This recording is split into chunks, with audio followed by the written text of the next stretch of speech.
आपको सीधे लेके चलते हैं। आखिर राहत की अगर बात की जाए तो सरकार ने कुछ और नए कदम उठाए। आइए देखते हैं राहत की ये नई किश्त सरकार की तरफ से आई है और इसकी ओर नजर डालें आप। सबसे पहले जिला सहकारी बैंकों से किसानों को मिलेगा पैसा। पहले ये संभव नहीं था, लेकिन अब जा सकते हैं। कॉर्पोरेटिव बैंक जो हैं उनसे पैसा निकाला जा सकता है। सरकार ने काफी पैसा ट्रांसफर किया है। नाबार्ड के जरिए किसानों के लिए 21,000 करोड़ जारी किए गए हैं। 21,000 करोड़, जैसे कि किसानों की फसल का वक्त है, उनको नुकसान ना हो। ई वॉलेट की लिमिट 10 से 20,000 हुई है। ई वॉलेट यानी पेटीएम जैसे, उनकी लिमिट जो है 10 से 20,000 कर दी गई है। स्विचिंग चार्जेस जो है उनके ऊपर वो हटा दिए गए हैं। स्विचिंग चार्जेस लगाए जाते थे। 21 दिसंबर तक ऑनलाइन बुकिंग पर राहत है। सरचार्ज हटा दिया गया है। ये एक अच्छा कदम उठाया गया है। सरकार ये इंकरेज कर रही है लोगों को कि वो ई बैंकिंग के जरिए अपना काम करें। डेबिट कार्ड पर सर्विस चार्ज हटा दिया गया है। पेट्रोल पंप पर सर्विस चार्ज लगता था काफी भारी भरकम, और वो हटा दिया गया है। आप सीधे सीधे उसका इस्तेमाल कर सकते हैं। रेलवे के ई टिकट पर भी सर्विस चार्ज नहीं लगेगा। सभी सरकारी भुगतान डिजिटल करने पर निर्देश है। सरकार चाहती है हर चीज व्हाइट में हो, हर चीज ऑनलाइन हो, हर चीज कैश मुक्त हो। यह सरकार का प्रयास है। इस पूरे मामले पर जनता की जो परेशानी है वो बहुत ज्यादा मायने रखती है, क्योंकि जनता, अगर हम बात करें तो अभी भी बहुत ज्यादा यहां पर ऐसा नहीं दिखता है कि जनता एकदम ठीक है, सब कुछ सही हो गया है। यहां पर दिक्कतें हैं जनता के सामने। दिल्ली की तस्वीरें हैं, आगरा की हैं, संभल की हैं, बागपत की हैं। लाठी चार्ज हो रहा है, लोग थोड़े से परेशान ज्यादा दिखाई दे रहे हैं।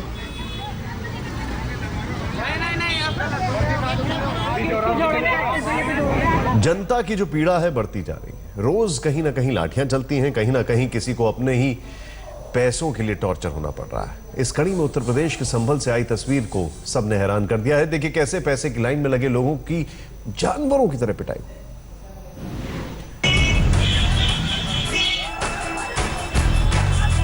संभल में बैंकों के बाहर बेहिसाब भीड़ है, जिससे संभल कर आगे बढ़ने के आसार कम हैं। जैसे ही एटीएम पैसों से लैस हुआ, संभल में इस जगह की जनता बेलगाम हो गई। भीड़ का कानून सबसे आगे रहने का होता है। सभी एक दूसरे से आगे बढ़ने की कोशिश में थे कि अचानक कोने से खाकी वाले निकले। हाथों में लंबी लाठी थी, जिसे जहां मिला रसीदने लगे। भगदड़ मच गई। यहाँ पर पब्लिक खड़ी हुई थी, बैंक का गेट नहीं खुल रहा था। पब्लिक सुबह 6 बजे से खड़ी हुई थी, इसलिए पुलिस वाले आए पीछे से, बस वो लाठी चार्ज कर दी। उसमें किसी का पैर टूट रहा, कोई नाले में गिर रहा, 5-6 लोग नाले में भी गिरे थे। संभल में ये कहानी आम हो गई है। जब पुलिस वाला अचानक पिल पड़ता है, भीड़ में लोग खड़े रहते हैं, सब्र भी बनाए रखते हैं, लेकिन पुलिस वाला कभी भी लाठियां भाजने लगता है। इस भीड़ में पैसे निकालने वाले तकलीफ में तो हैं। जैसे इसे देखिए, गश खाकर नीचे बैठ गया है, लेकिन ऐसे मौके पर मदद के बदले मार क्यों पड़ती है? इसका जवाब उत्तर प्रदेश पुलिस ही दे सकती है। आज तक ब्यूरो। नोटबंदी को बड़ा और अच्छा फैसला बताने वाले लोग तो हैं, इससे जुड़ी बुरी खबर भी आती रहती है। राजकोट के एक गरीब परिवार के मुखिया ने नोटबंदी के बाद मुश्किलों से परेशान होकर खुदकुशी कर ली है। बेटी की शादी के लिए पैसों का इंतजाम करने में नाकाम रहने के बाद यह कदम उठाया।